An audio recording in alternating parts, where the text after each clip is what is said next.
rencontre maintenant celle de la famille Fadli. Leur fils Yassine a 9 ans, il est atteint d'autisme et il attend depuis bientôt 5 ans d'être pris en charge dans un établissement spécialisé. En France, le nombre de places dans ces instituts médico-éducatifs est largement insuffisant. Allez, go. Pourquoi tu t'énerves? On s'énerve pas, Yassine, regarde. On va dessiner, allez.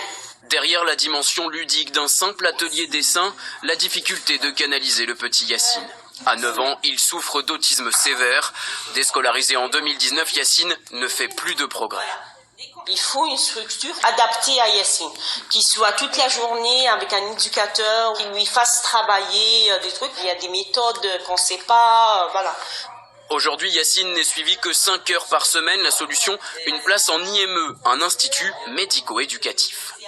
On a reçu une notification de la MDPH pour que Yassine intègre une IME.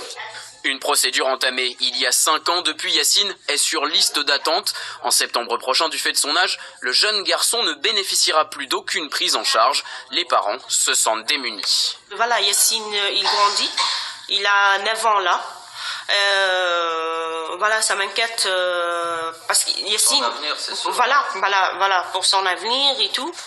Aujourd'hui, l'association Étoile Filante les accompagne dans leur démarche, mais difficile de faire des miracles si le nombre de places en institution n'augmente pas. Tous les IME sont hyper saturés. Il y a plusieurs années de délai d'attente. Et aujourd'hui, un enfant qui est scolarisé en maternelle, qui doit aller en IME, parce que sa place est en IME, il a de fortes chances d'être déscolarisé. Aujourd'hui, c'est ça la réalité. Il faut vraiment mettre des moyens supplémentaires pour combler justement ce problème.